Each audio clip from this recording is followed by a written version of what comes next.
Hello, hello. Welcome to Warriors Talk with author and founder Lady ReShell, where we move away from awareness towards action. It's Health and Wellness Monday, and our topic for today is understanding the impact of fibroids on Black women. We are live on Intellectual Radio. We just heard from the Drive at 5 with Roman.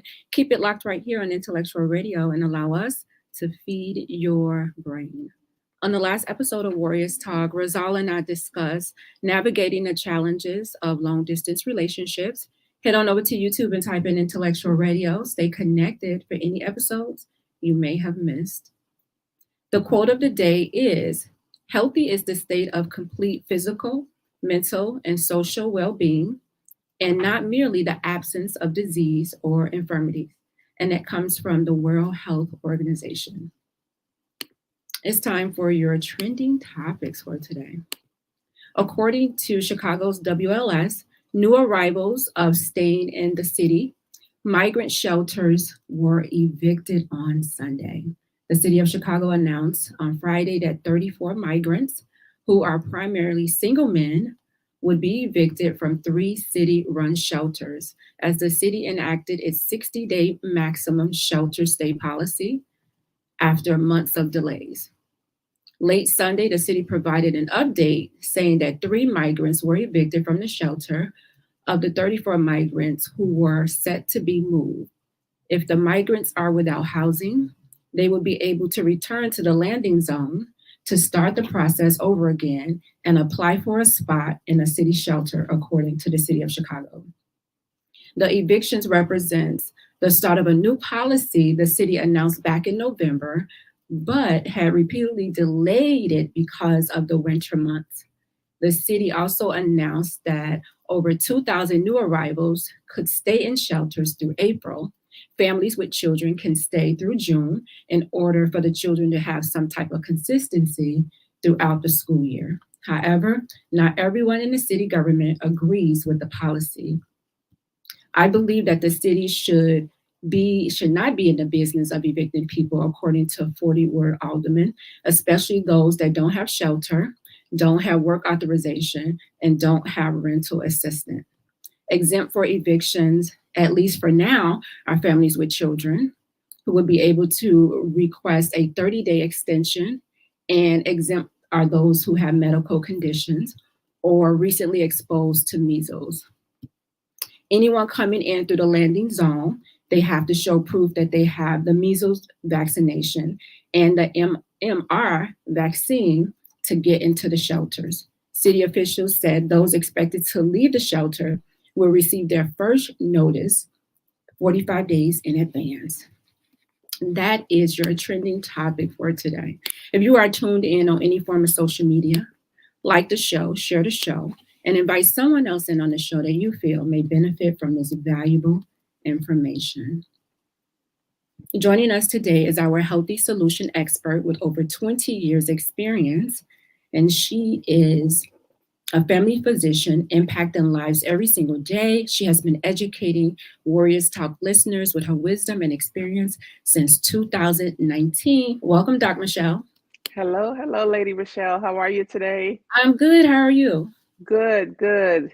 It's almost spring, but although it feels like winter today. I'm ready. I appreciate the winter. I appreciate the cold and everything that comes with it, the holidays, but I'm ready. Yes, I think we probably all are right now. I'm so ready. Like it's Yes, time. It is yes. time. Well, nearly a quarter of Black women between the ages of 18 and 30 have fibroids, compared to about 6% of white women, according to the national estimates. By age 35, the number increases to 60%. Black women also are 2 to 3 times more likely to have recurrent fibroids or suffer from complication. Dr. Michelle, that sets the tone for our topic today, understanding the impact of fibroids on Black women. So let's just begin at the beginning in case someone does not know exactly what that is. Can you define what a fibroid is? Yeah, thank you for having me. So uterine fibroids are benign, non-cancerous growths that occur in the uterus. So that can be in the cavity of the uterus, it can be in the muscle lining of the uterus, or it can be sort of on the outside of the uterus, encompassing the muscle of the uterus. And the important part to think about is that they're benign, which usually means that they don't really become cancerous. We don't really see that in the medical field, that they become cancerous. They're very slow growing. And for many women, they don't have symptoms. And so the statistic that you mentioned there, that more Black women are affected, and the number may be even greater than that, right? Because we're talking about women who actually went to the doctor because they were having symptoms. And of course, many women are asymptomatic and have no symptoms at all. Do you know what causes the fibroids to start growing? Yeah, so there's a lot of theories and facts about that. So we know that fibroids they grow because of hormones, right? We have estrogen and progesterone in our bodies, and we know that those growths can start because of the estrogen and progesterone. But we also know that for the risks, as we talk about it, for young girls who have a beginning menarche cycle, their first period before age 10, which hopefully is not a lot of young girls, they're more likely to have fibroids because, again, they're having that higher estrogen progesterone cycle already starting in their system at an early age, and that increases their risk of having fibroids later. The risk factors, as you said, right, for Black women, we're not sure exactly what causes this. We have theories, right? That is it stress? Is it the chemicals that we put on our hair and in our bodies that causes that to happen? And they've done many studies related to that. No definitive, trend, but certainly we continue to do studies and look at that. But we know that Black women tend to not be the greatest participants in studies. So we're not getting all the information that we may need. So I know that we'll get into risk factors in a minute, but is there one group that's more likely to develop this, and why? Yeah. So again, women sometimes in the childbearing ages, right? Because we know then that those hormones, our estrogen and progesterones, are greater. They're cycling. And so that's sort of where we can see more of a increase in fibroids. But we know that by the time women are in their 60s and 70s, 80% of them will have fibroids, symptomatic or not, right? And the numbers may be even more than that. But we do believe that people who are obesity can be a risk factor for fibroids, again, because there's extra estrogen when you're obese. We said race, family history. If there is someone in your family with fibroids, a mom, aunt, you're more likely, but we don't really talk about it a lot, right? We think that if we have heavy periods, that's just normal, and we may not necessarily talk about it. So there is a genetic component to fibroids. So there is a genetic component, and they have done some studies to look at the genes, what may be different. We don't have definitive, like it's this gene that leads to fibroids, but we do believe there is a genetic component because it can, quote, run in families in those females. So I did read something in doing research for the show. You mentioned this, that it says the greatest overall lifetime stress can help trigger fibroids.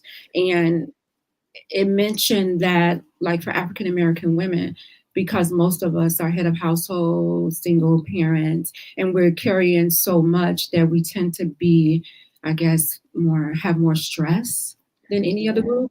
Yeah, and I mentioned that in the beginning, that stress, chronic stress, can be a trigger for fibroids, right? So again, we look at who's getting it, what's the same kind of experience in those people's lives, and for certain, we think that stress plays a factor. We find that maybe women who are more in high pressure, stressful jobs may be more likely to experience fibroids as well.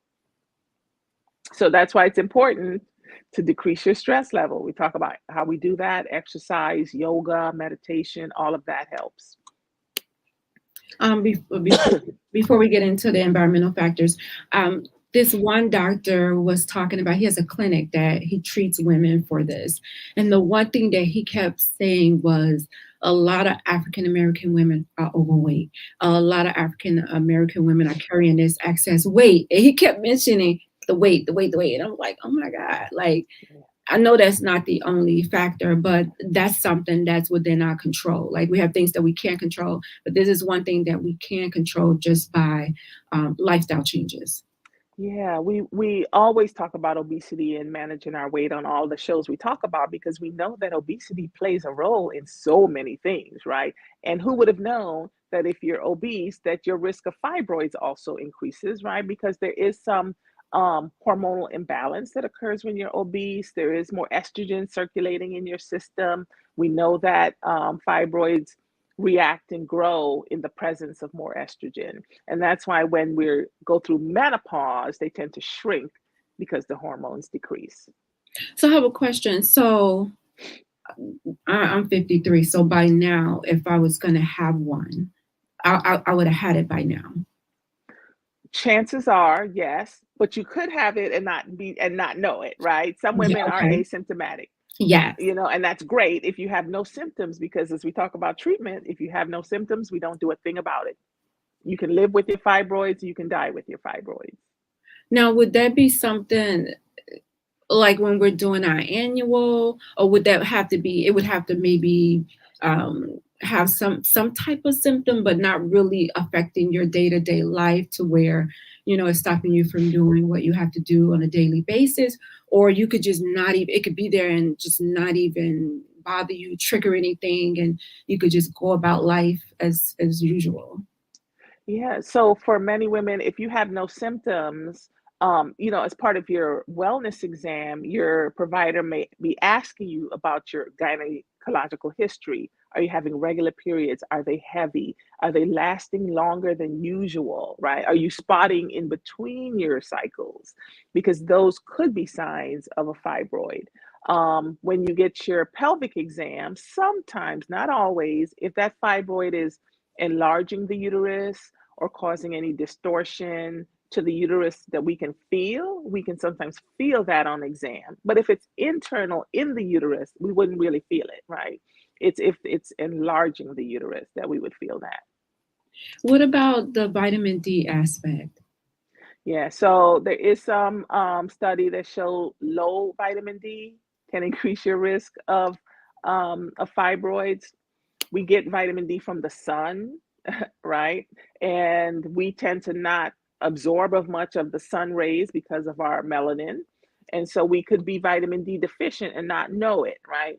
And we don't recommend that you just take vitamin D without knowing your vitamin D level necessarily, because you could take too much of a good thing. But if you, and there's so many, we could have a whole talk about symptoms of vitamin D deficiency and the things that it could do, right? Because we're saying that it can increase your risk of fibroids. We know vitamin D deficiency can also cause fatigue and achiness and bone pain and other things as well. So that's why it's really important to tell your physician about all these symptoms that you may think are not related to each other, but maybe they have an underlying same thing, right? Maybe you're having spotting or heavy periods and you're also tired or fatigued, which could mean you're also anemic as well if you're having heavy periods. But yes, vitamin D deficiency due to our melanin, and sometimes we don't absorb the vitamin D from the sun as well, could lead to fibroids, increase your risk. In your own opinion, do you feel like there's a lack of awareness when it comes to fibroids? I do, because sometimes we don't talk about it. We're embarrassed because we have symptoms, if we're having pelvic pain, if our pain is affecting, sexual activity, you don't really want to talk about it with anyone. And so you don't know what it is. Um, and a lot of times too, because we think historically that we just have heavy periods. We just have heavy periods in our family, or right, that's just what you're going through, when the teenager or a young adult is having symptoms. And so we don't think to go further and, tell our primary care provider, because we're like, that's just what it is. But we should bring that up, and they should be asking. And we should be asking, I guess, if you're a parent and you know you've had them, then that information should be shared with Yeah. the women, the girls, your daughters, to let them know, so that that could be information that they could share with their doctor as well. And sometimes we already know in the African American community, I guess we feel like when you're sick, it's kind of taboo. It's a shameness with it, and you don't like to share it, especially when it's something that's dealing with the uterus. It's like, oh no, people may think that it's linked to STDs or something like Right. that. So they don't like to share that they're having some type of problems down there. Right. All of that, right? We need to be more open about sharing family history on all our medical conditions with our children, because they need to have that knowledge and awareness moving forward. And then, yes, there could be some misunderstanding about what causes fibroids, right? And not wanting to talk about it, because it can cause pelvic pain, it can cause constipation and urinary issues too, depending on if you have an enlarged uterus. And you mentioned the estrogen levels. So for African American women, we tend to have a higher levels of estrogen and longer periods. And like you said, for some reason, I feel like whenever there's something that could go wrong with a human being, it goes wrong with African Americans, and we get like the worst of everything. It's like, what? I want to ask, like, what are we doing wrong with our bodies that when we do are diagnosed with something, or we get something, it's like we get the horrible part of it. And Yeah, and I hear what you're saying, because as African Americans, we do tend to have heavier cycles, longer cycles, and you may not have necessarily a fibroid, right, causing that. That's just hormonal. We know that there are some people who just have heavier periods and they don't have fibroids per se, right? But we know that there's always, there's a Black Women's Health Study initiative that's going on, right? And they are always looking for Black African American women to fill out surveys and answer questions. If you get one of those in your mailbox, don't throw it away. Open it and become involved, because that's how they get information about us, right? What we are experiencing, so that they can incorporate that information into different studies, right? Because we tend not to be the participants in studies to understand, why are we, affected by fibroids more often. We have some hypotheses. We think we know why, but not definite. I feel like I want to say, if we do be a part of like these clinical trials or these studies, so that we can really get to the bottom of what is it that we're doing wrong, or maybe it's just our genetic makeup, and then there's really nothing that we can control other than the controllables, and then outside of that, it is what it is. Yeah, because we talk about, and what you're getting to is, how do we sort of prevent this, right? So we we talked about obesity as a risk factor. So, right, controlling your weight, making sure you're exercising. There's also some thought that diets high in red meat increases your risk of fibroids. So we talk about that a lot, right? And eating more fruits and vegetables tend to lower your risk. And so it's like everything we talk about, ReShell, always comes back to what can you do with your lifestyle modifications, right? And how can you make a difference? Decrease your alcohol. We see that increased alcohol use can sometimes lead to fibroids because we also know that increased alcohol use can increase your estrogen levels. So those are some of the sort of preventative things that we can do just from a lifestyle. We know obesity, that 3/4 of the population is obese or overweight, right? And that tends to be more in the African American community. We want to be sure that there's lots of reasons, right, why we're more obese, some of which we can control, some of it is structural inequalities and food insecurities and all the other things that cause us to have obesity, right? But we need to just be aware so we can make some healthier choices when we're able to do that. Did we talk about how fibroids are diagnosed? Like, how do you, if I go to the doctor and I don't even know, but I know that I'm having these issues, but I don't know that that's what it is. Right. So the first thing your doctor should be doing is a good history, right? We always talk about take a good history and physical. So a good history will tell us a lot, right? We talked about the periods. We talk about whether you're fatigued because you could be anemic. So other things we would historically ask you.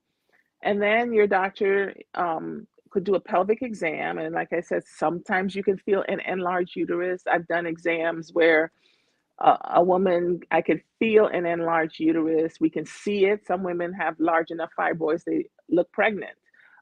So physically, we can see that. But then there are tests that we would also do. The gold standard is an ultrasound, right? A pelvic ultrasound, which would allow us to see into the uterus and be able to see the fibroids that are there. And once that is done, then there are other tests. Sometimes we do an MRI of the uterus and some other diagnostic tests to look for it, especially if we have a high suspicion that something is going on. I know this lady when I was growing up. So this had to be maybe back in the 80s. And she looked like she was pregnant. Mm. And she must have been that way, and I kid you not, maybe about 30, 40 years. And we would see her, I'd be like, Dad, she pregnant again. When's she gonna have this baby? Like, but I believe that's probably what it was. Could have been. I mean, they're cancerous tumors in the abdomen that can do that, but she wouldn't have been that Right. way for that many years, right? And so sometimes, depending on your access to healthcare, again, if you have an enlarged uterus and it's not necessarily causing heavy periods, but it may be causing constipation or some pelvic pain, you may not do anything about it if you don't have access to care, or you're just not, you don't know, and you figure I've been like this so long and I'm still here, and then you leave it alone, right? But it certainly could have been. Yeah, for a long time. And she would just wear pregnancy clothes and just, nobody really ever talked about it. We just, as a little kids, we just thought that she was pregnant the whole time. Yeah. But then now when I was, researching for this, I was like, no, she probably had fibroids. And they said it could get that big, like it's almost like you're pregnant. Yes. And she may have known that, but years ago, right, what was the treatment? Hysterectomy. Yes. And sometimes you just didn't want a hysterectomy. And if your doctor said it's a hysterectomy or you can just live with it, and you didn't want you would just live with it, right? You would just be like, well, I know it's not killing me, so I can live with it, whatever size it is. It doesn't bother me because I don't want surgery. Well, she lived with it for a long time. So I want to go back to some of the symptoms that you were talking about. So if someone may be dealing with a fibroid and don't know what it is, and they just feel like, oh, I'm having these symptoms, they come every single month. So they feel like it's a normal part of their life when actually you're dealing with fibroids. Yeah. And the thing is, when you see something like this, right, excessive bleeding, prolonged periods, especially if you're in childbearing age, we know that oral contraceptives can actually help, right, your symptoms and regulate your hormone levels. And sometimes it will improve these symptoms, but it really didn't treat the fibroid, right? The fibroid's still there, but you may feel like, oh, okay, it's better now because I'm on birth control pills and I feel better and things are smoother, but which is great because that's an option for treatment of your symptoms, but the fibroid is still there. So at some point, let's say you give yourself a break from birth control pills, you may have more symptoms. Wow. So it could still be growing and doing this thing, just you won't be maybe bleeding as heavy or Right. wow. Exactly. Wow. And I, again, that's fine if it's not causing you a problem. You can live with your fibroids. and I know a lot of women that do. Hey, Oh, Lisa. good.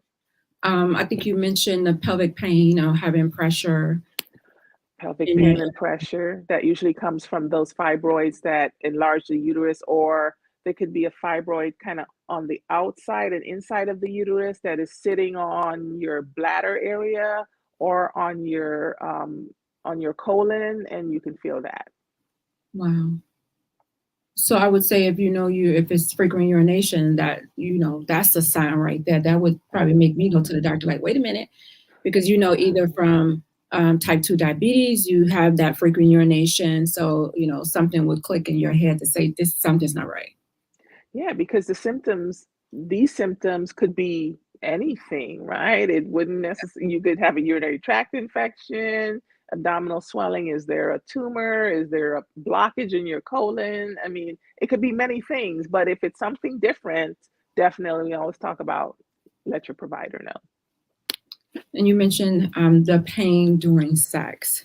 Yes, because of if the uterus is enlarged, depending on the position of that fibroid, the fibroid could be right where the uterus is connected to your cervix. I mean, there's a lot of reasons why that happened. And again, no one wants to really talk about that. They may be embarrassed by it, but you shouldn't be having that symptom. And if you are, you want to talk to your provider. They should be doing your wellness exam, once a year, or at least having you come in for your wellness visit and asking you certain questions that would prompt more investigation.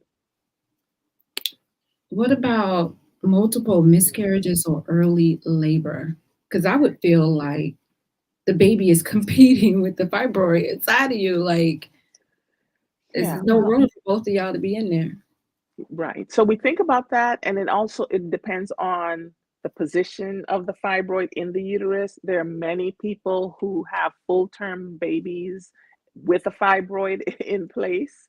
It depends again on if the fibroid is taking up a lot of space in the uterus. It certainly can lead to multiple miscarriages or early labor as a consequence of that. And so, one of the things, right, when you first become pregnant, you go for an ultrasound, right? At that point, if it's there, they can't really do anything about it at the time, right? But at least you know what to expect. Your obstetrician can sort of prepare you for what may be needed. Maybe you can't deliver vaginally, you may need to deliver a C-section. So there are other things to discuss. Wow. From your experience, have you seen a significant misdiagnosis when it comes to fibroids among African American women? Misdiagnosis, I haven't seen that personally. What could happen is if we're not sort of fully explaining and advocating for ourselves, your doctor, depending on your provider, your doctor may say, "Oh, maybe it's nothing," or maybe it's just, your hormones, and put you on birth control pills without sort of Mhm. diving into it a little bit further, right? Doing a pelvic ultrasound and, doing a pelvic exam to see if you feel any irregularities or abnormal uterus and such. So I always talk about advocating for ourselves. If something doesn't feel right, talk to your provider and advocate for yourself. And so just because you have fibroids, it doesn't mean that you can't get pregnant. Absolutely not. You can still get pregnant and have babies with fibroids in place. So are fibroids common? Is this like a common thing that most women get? Yeah, yes. By the age of 50, 60 to 70% of women have fibroids. African American women specifically have fibroids, right? And so it is quite common. And so no one should be ashamed to talk about it and to ask questions of your provider if you're having heavy periods, spotting in between your periods, very painful cycles. Bring that up and ask. If they don't say, hey, can I get checked for fibroids? Because I'm having all these symptoms, because it is quite common and there are lots of great treatments for it. Some are non-surgical, which is great, which is not the way it was 20, 30, 40 years ago at all. Because I'm thinking the one thing that pops into my head would be the hysterectomy. Right. Yes. And for Black women, they tend to get hysterectomies more often than white women. Some of that is our providers offering you all the options available to you. Some of it is, say, old school thinking, right? But there are many ways to treat fibroids that do not include a hysterectomy. Hysterectomy today is like the last option if nothing else has worked, or if your uterus is as large as a 9-month baby, then yes, we would recommend that for a really enlarged uterus. But before that, there's lots of medical options. We talked about birth control pills. There's a medicine called Lupron, is the brand name, but basically they're medications to kind of put you into early menopause, right? Decrease your estrogen and progesterone levels so that that fibroid can shrink, right? And that's sort of a temporary measure because you don't want to do that all the time, but then there are other options where they can do ultrasound treatments, where they can freeze fibroids, burn them, lots of things before hysterectomy. So know that there are options to talk to your gynecologist about before you say, I don't want a hysterectomy, and don't talk about it because you think that's your only option. So do fibroids cause weight gain? Like even if you can't see it, like some people you don't even know unless they tell you that they have it. Could this be some of the issues with the weight gain among African American women? Yeah, well, unless a fibroid is very large, it would not cause significant weight gain over 5 to 10 pounds, right? Because even that is a large. If you think about a uterus and with a baby, right? It's a 9-pound baby. You're not talking a lot of weight from a fibroid.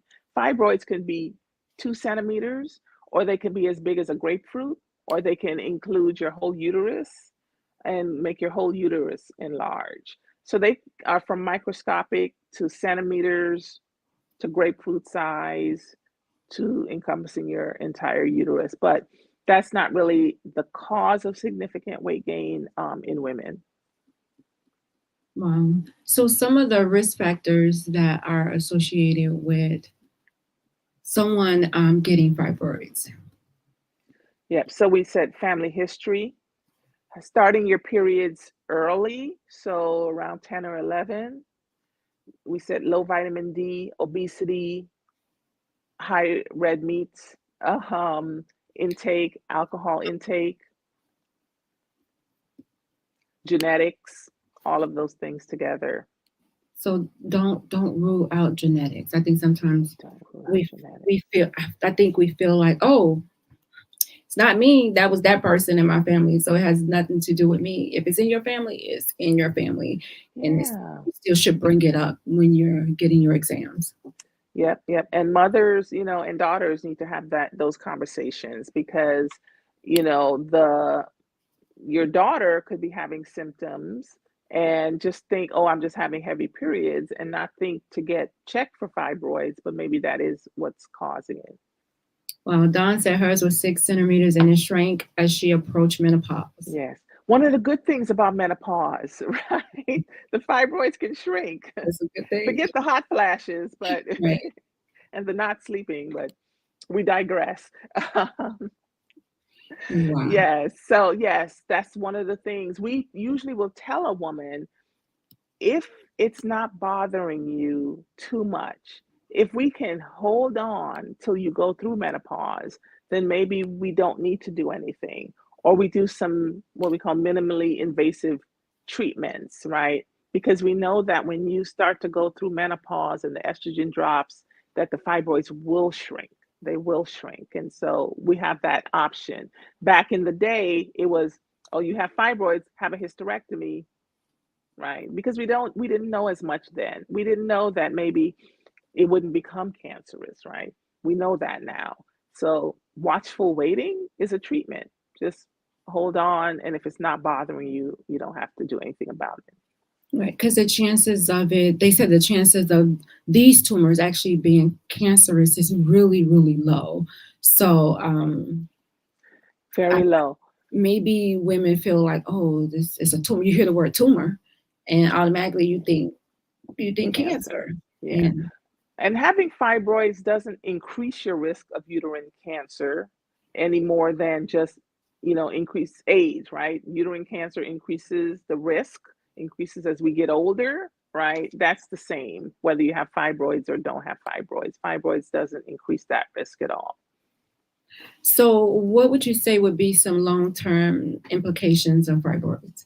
Yeah. So anemia is one that I think of, right? Because if you're continuing to have heavy periods, you can become very anemic, which will make you feel fatigued, short of breath. Significant anemia can even cause chest pain and cardiac heart issues, right? And strokes, because your body needs blood, right, to function, especially our heart and our brain. So that is certainly one long-term effect of having fibroids. Mhm. I want to take a look at this video that talks about hair products. And I know over the news lately, they've been talking about hair products causing uterine cancer and also talking about it causing fibroids in African American women. Because we know a lot of us use hair relaxers. Well, at one point I did, but we start at a young age using those products and you're using them over a time period and you're just wondering like, what is it doing? What is it doing to my body? What's going on with what you've been, especially the hair dyes too. The hair dyes is doing something, and you don't know probably until years later what's going on. So this is a video by Dr. Oz, and he's talking about hair relaxers and are they a link to fibroids. Mm-hmm.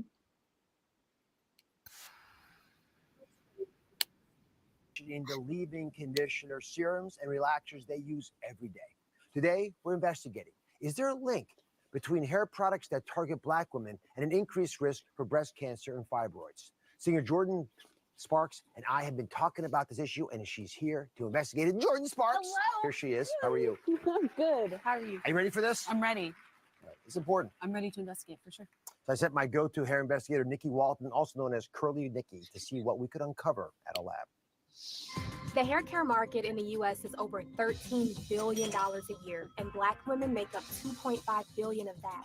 On the label, it often says for coarse and thick textures or for coily and curly hair. I wanted to see what all these products were actually doing to our hair, so we visited the chemistry department at Medgar Evers College to get the lowdown. There are a suite of hair products marketed to African American women and children. They range from relaxers, root stimulators, hair defrizzers, leave-in conditioners, and hair lotions. And recent studies show that you have potentially dangerous ingredients that, if used long-term, could be very dangerous to your health. Dr. Christopher Box and his students designed a series of experiments immersing real hair into various hair care products for different lengths of time. So this is the before, and this is the after. And look, you can see there's a huge difference. You can see like all these sort of like fine structures seem to be missing in the post treatment of the relaxer. The most pronounced thing that we saw from these microscopic images is how the natural state of your hair changes, has these ridges, this kind of natural exterior, but over time, that exterior is being changed. And I think it's damaging.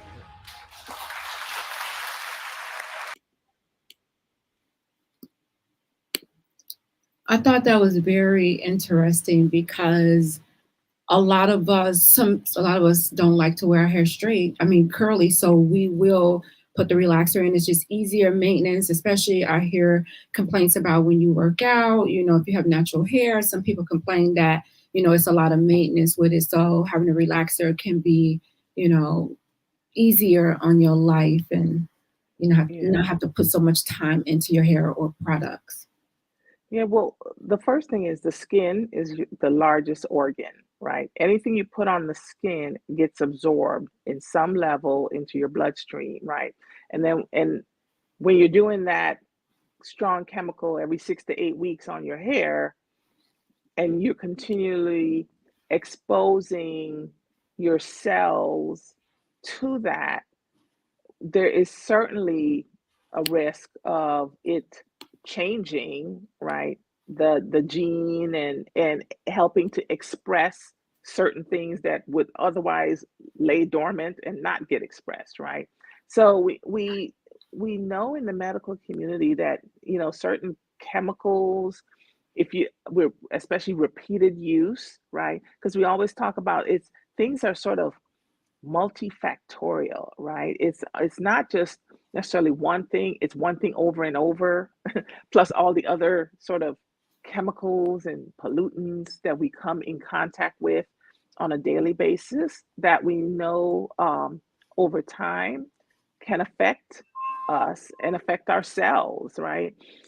Chemicals, we talk about antioxidants a lot and how good that is for us because chemicals, they do something called oxidation, which is affect the oxygen and hydrogen balance in our cells. As a whole chemistry experiment or lesson there. But when we talk about antioxidants, which help to prevent and reverse the damage from all the things that we do to our bodies and cells every day, that's where eating fruits and vegetables come in. Because we talked about this before, the colors of your fruits and vegetables, the things that give your fruits and vegetables their color is where the antioxidants are, right? It's in those colorful fruits and vegetables, the blueberries and the strawberries and all that good stuff. That's where the antioxidants are to help repair the damage from all the things, from the car exhaust, from the chemicals on our skin and our hair. And so getting back to what can you do about it, right? It's lifestyle changes. Maybe you don't use relaxers on your hair anymore, right? Maybe you do braids or extensions or something else that allows you to not expose yourself to those things, right? Because it's what can you do to just limit your exposure to chemicals. Yeah. Yes, I would say control the controllables, the things that you cannot control. I wouldn't stress so much about it, but the things that you can control can really have an impact on your life and your overall well-being. Yeah, because you think about, right, when we walk outside our doors, there's chemicals and pollutants in the air, right? Well, we've got to breathe the air, right? So certainly, okay, unless you're going to move somewhere where it's more rural and not a lot of cars and, buildings and all that. So we can't really change that, but we can change some things, right? We can change about what we put on our bodies, what we put in our mouths, and that can affect your health. Yes. I want to talk about some of the facts and myths that come along with fibroids. We know that they're out there, and I think you kind of touched on this one already. It says fibroids increase my risk of cancer. Right. So that's a myth, right? It doesn't increase your risk of cancer, and fibroids are benign. They do not become cancerous. But for all cancers, know your risk, right? Know your risk of uterine cancer, colon cancer, all of that. But fibroids in themselves don't increase your risk. Yes, it says, although the word tumor connotates cancer for most of us, less than 1 in 1,000 fibroids are cancerous. All right, so the next one says, I'll know I have fibroids because of the terrible symptoms. Right. So we know that there are a lot of women that have no symptoms from their fibroids, right? Or you may have a symptom that you don't relate to fibroids, like fatigue or something, or just some pain, some low back pain, right? Depending on the size of your uterus and how it tilts, it may tilt backwards and press on your lower back where you may not even think that it's a fibroid related issue. So that is a myth, yes. Many women have no symptoms. Right, and then you talked about how it can mimic other things that may be going on, and you may think it's one thing, and it could really be the fibroids. That's right. Having fibroids means I cannot have any children. Definitely not true. Definitely not true. Many women have babies who have fibroids. Again, fibroids can be as small as a centimeter or two, or they can be larger.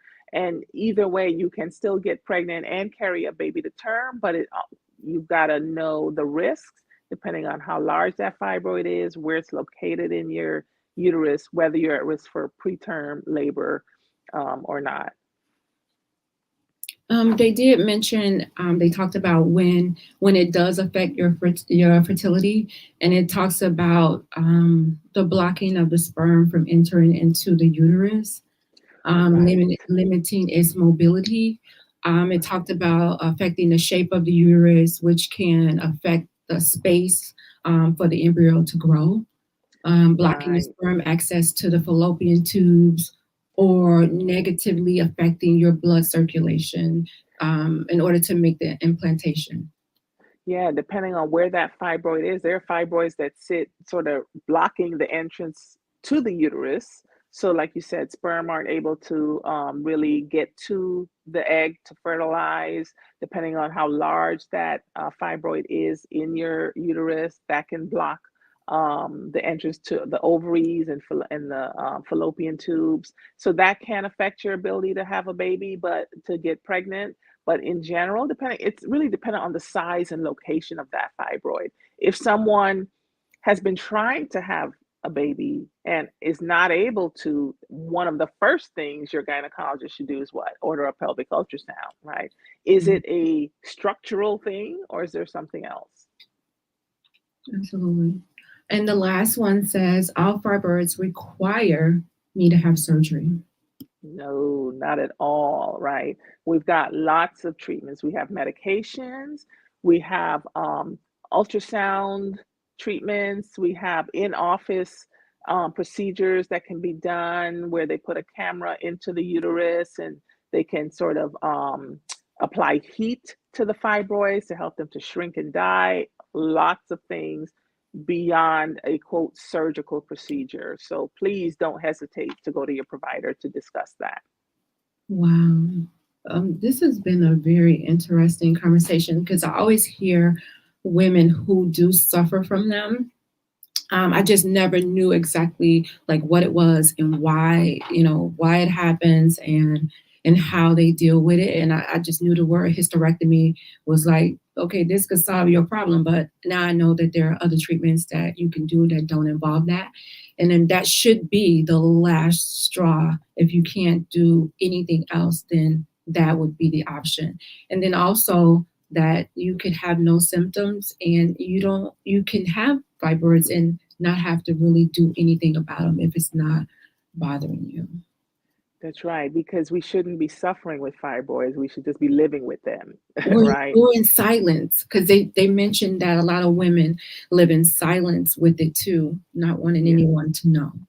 Right. Yeah. And I think it's important to know that if you look to your right and left, that one of those women probably have fibroids and is not talking about it. But the important thing to know is you can live with it we have so many options that a gynecologist can talk with you about that you don't have to suffer with pain and heavy periods and all those things, because we do have treatments available so that you can just live a normal life with your fibroids.